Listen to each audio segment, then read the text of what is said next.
Yan. Good morning mga idol. Good morning. Welcome po muli sa ating channel. Ito pong muli ang inyong lingkod, si Boyet. Ay muling bumabati ng isang magandang umaga. At saan man kayong panig ng ating mundo naroon, maging dito sa ating bansa, naway nasa mabuti tayong kalagayan hanggang sa mga oras na ito. At syempre mga idol, bago ang lahat hindi natin makakalimutang batiin ang ating mga subscriber, ang ating mga viewer, gayon din ang ating mga follower. At higit sa lahat mga idol, ang ating mga mamamayan na sumusubaybay sa ating programa. Sana ay muli nyo akong samahan sa mikling sandali nitong ating kwentuhan para naman may makasama ako. Pero mga idol, ang paksa ng ating tatalakayin ay may kaugnayan pa rin ito sa Iglesia ni Cristo. Dahil alam naman natin na viral ngayon ang Iglesia ni Cristo kahit saang social media. Lalo na ngayon sa napipinto nilang rally na gaganapin sa January 13. Well mga idol, tayo namang mga mamamayan na sumusubaybay sa mga kaganapan sa pang-araw-araw na ating nakikita, natural lang na ang bawat isa sa atin ay magkaroon ng konklusyon o haka-haka tungkol sa mga nangyayari. Pero sa panig ng Iglesia ni Cristo, mga idol, wala naman tayo sigurong dapat na ipula o ipintas sa kanila, lalo dito sa kanilang napipintong rally. Kasi sa totoo lang mga idol, ang mga Iglesia ni Cristo, disiplinado yan mula pa sa kanilang tagapamahala.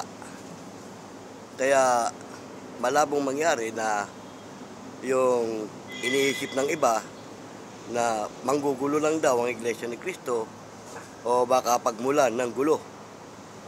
Hindi po mangyayari yung gano'n na sa Iglesia ni Cristo mangyayari na magmumula ang gulo. Marahil kung may magkakagulo man dyan, hindi sa panig ng Iglesia ni Cristo. Dahil siyempre ipinangaanyaya rin naman na makilahok ang kung sino man. Kaya nga ako sa mga kaanib sa Iglesia ni Cristo, wala naman akong masasabi o may pupula sa kanila dahil sa nakikita naman natin, hindi naman talaga sila nakikihalubilo sa kung ano-ano mga kaguluhan. Kung may mga iglesia man ni Cristo na nakikita natin na gumagawa ng paglabag o ng hindi maganda, normal yun sa partikular na tao. Dahil tao lang nakagawa ng pagkakamali at wala namang perpekto, di ba tama? Ngayon, kung sa kabuuan ng iglesia, hindi mangyayari yung ganon. At sa isang Iglesia ni Cristo, kapag nakagawa ng paglabag, lalo na't labag sa batas, dinidisiplina yan, binibigyan ng disciplinary action yan. Oo, at kung hindi makikinig, tinitiwalag. Kasi nga, nakalagay din sa Biblia, itiwalag nga ninyo ang masama ninyong kasamahan. Di ba? Tama. Kaya may pagtitiwalag sa Iglesia ni Cristo na hindi sumusunod sa tagapamahala. Dahil makakasira yan sa kabuuan ng Iglesia. At yan ang iniiwasan at iniingatan ng tagapamahala ng Iglesia ni Cristo. Pero mga idol, pagkukwentuhan lang naman natin at pag-uusapan natin yung tungkol sa ganyang mga bagay dahil sa napipintong rally ng mga Iglesia ni Cristo. Pero sa totoo lang naman, wala naman tayong dapat ipintas o ipula sa kanila. Dahil sila naman talaga ay nakikita natin kahit sa pang-individual na miyembro nila. Ako, maraming kaibigang Iglesia ni Cristo. Wala akong may pintas o may silip na gumagawa sila ng kalokohan. At nabanggit ko nga, kung meron man, ay normal lang sa isang tao yung ganun. Kasi kahit na nung panahon ng ating Panginoong Jesucristo, nung nandito pa siya sa lupa, kaya sa kanyang mga tagasunod, minsan may mga masuwayin din, di ba? Tama? May hudas nga eh. May naghudas pa nga, di ba? Kaya sa kabuuan ng iglesia, sa panahon natin ngayon, eh hindi mawawala yung ganyang uri ng kaanib. Ang mabigat lang, kapag ka merong isang iglesia ni Cristo na nasangkot sa kung ano-anong kalokohan at kabalbalan, damay ang buong pangalan ng iglesia. Hindi kagaya sa mga ibang sekta ng pananampalataya, pag nahuli o nakita sa hindi magandang ginagawa ang isa nilang miyembro, partikular lang yung tao ang pinupulaan o binabatikos o kundi man ay ikinukulong. Pero pag ang isang miyembro ng Iglesia ni Cristo nakitaan sa hindi maganda, lalo sa paglabag sa tuntunin ng ating pamahalaan o labag sa batas ang kanyang nagawa, damay ang buong iglesia. At kalimitan pa kang mababanggit dyan, pag pinulaan, ang sabi, ay ano, tignan mo, Iglesia ni Cristo yan, pero tignan mo ugali niyan, tignan mo ginagawa niyan. Oh, ganon. Damay ang pangalan ng iglesia. Kaya yan ang iniingatan ng tagapamahala ng iglesia na masasangkot ng isang kapatid sa hindi magandang gawain. Kaya nga yan, dinidisiplina yan, at pag hindi yan nakinig, tinitiwalag, at kung talagang matindi ang nagawang kasalanan, labag sa batas ang kanyang ginawa, ang iglesia mismo ang magpapakulong sa kanilang miyembro na natiwalag. At hindi nila kukonsintihin kasi yung mga ganyang sistema. Pero naman, ang isang iglesia ni Cristo, kapag ikaw ay pinagbintangan mo ng kung ano-ano at pinagsabihan mo siya ng mga hindi magagandang salita, tapos madadamay ang iglesia, pag sinuri ng mga kapatid sa iglesia, yung kapatid na binibintangan mo o pinaparatangan mo, at wala kang matibay na ebidensya sa kanyang ipinaparatang, sa iyong pinaparatang sa kanya, may peligro ka, idol. Oo, kasi ang mga iglesia ni Cristo may mga sariling abogado. Oo. Kaya naman, pag napatunayan naman nagkasala, iglesia ni Cristo mismo ang magpapakulong. Oo, pero pag napatunayan wala siyang kasalanan at binibintang mo lang kung ano-ano, may peligro ka, baka ikaw ang malagay sa kalaboso. Kasi kasiraan ng buong iglesia yung ginagawa mo. Di ba?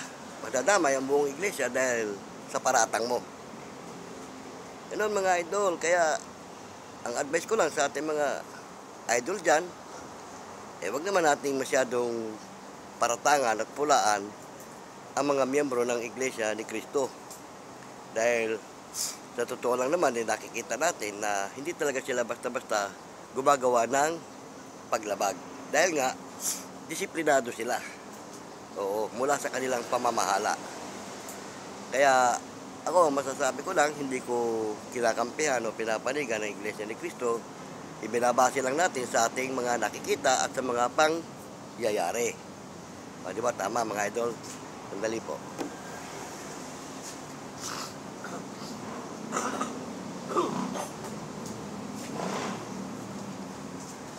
Ayun, kaya nga mga idol, tayo naman nagkukwentuhan lamang na may kaugnayan pa rin sa napapanahong issue. Dahil sa nakikita nga natin, ang Iglesia ni Cristo napipinto sa kanilang nalalapit na rally. Pero bago nga pala makalimutan, malapit na rin magwakas ng taong 2024, papasok ang taong 2025. Ay ngayon pala mga idol, binabati ko na kayo ng advance Happy New Year. At nawa sa pagsalubong natin sa taon, iba yung kasaganahan at kaligayahan ng ating makamtan sa papasok na taon. At iwan na natin ang masalimuot na pangyayari sa ating buhay dito sa aalis na 2024. Ipabaon na natin sa kanya pag-alis niya para pagpasok ng taong 2025, hindi na natin siya kasama sa buhay natin. Dahil ika nga, panibagong yugto na ng ating pamumuhay ang ating tatahakin sa taong 2025. Kaya lahat ng masalimuot na bagay, lahat ng mga masasamang pangyayari sa atin, bago maghiwalay ang taon, iwanan na natin. Ipabaon na natin sa taong lilipas yung mga masalimuot na pangyayari sa ating buhay. At para naman sa pagpasok ng taon, meron tayong tinatawag na panibagong yugto ng ating buhay. Di ba? Tama mga idol? Kaya nawa sa papasok na taon, igawad sa atin ng ating Panginoon ang maganda at mapayapang pamumuhay sa buong panahon ng taong 2025. At huwag natin kalimutan na sa pag-iwalay ng taon, mga idol, mananalangin tayo para sa papasok na taon. Ganyan mga idol, ang advice natin sa ating mga viewer, sa ating mga follower, gayon din sa ating mga subscriber. At sana ay nakakapulot kayo ng magandang informasyon sa ating napag-uusapan. Dahil tayo namang mga vlogger, mga idol, ang hangad natin makapagbigay ng magandang informasyon sa ating mga viewer. Sa ating mga subscriber. Ito lahat sa ating mga mamamayan na nakasubaybay sa ating programa. Diba tama?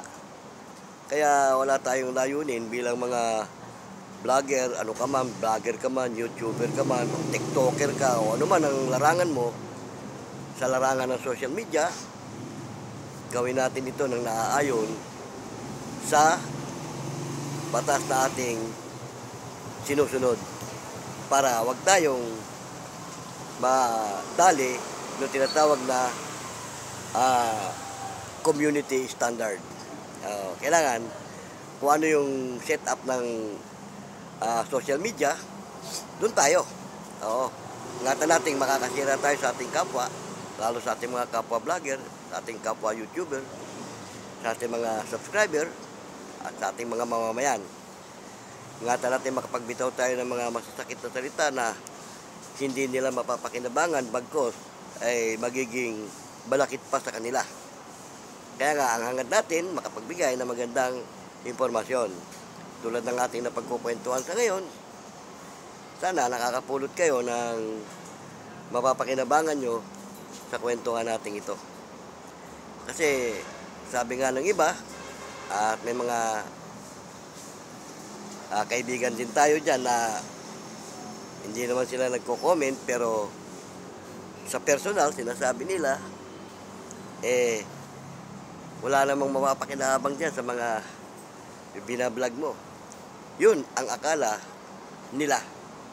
Dahil nga hindi naman nila napapanood itong ating programa, lalo na yung mga kaibigan.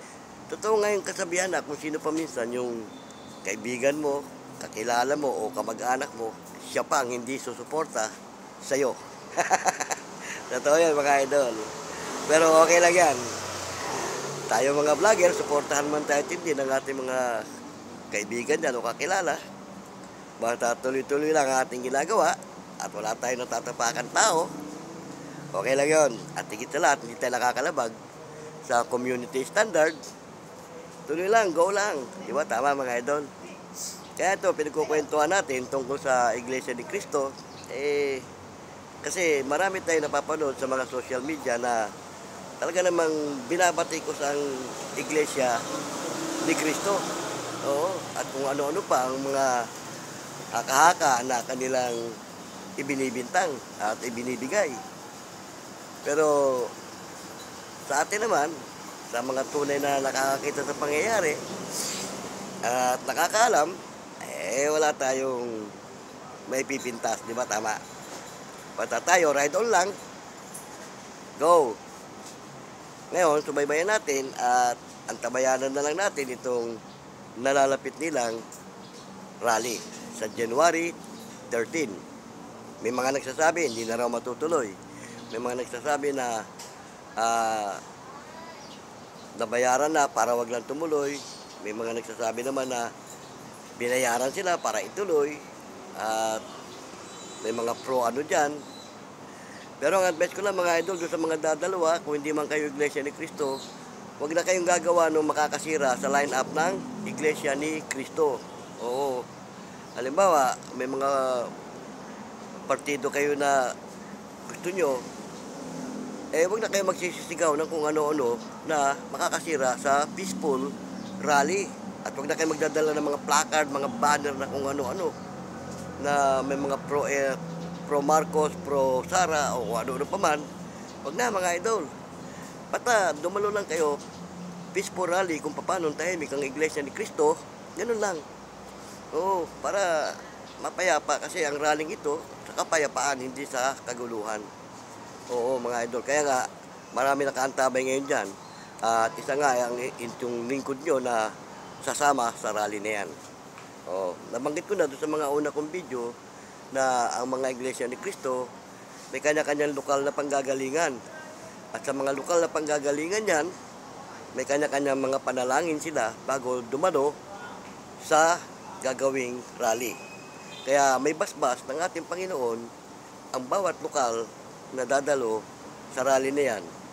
Kaya walang dapat ikabahala dahil may patnubay ng Diyos ang kabuuang rally ng Iglesia ni Cristo dahil sa kanilang mga panalangin.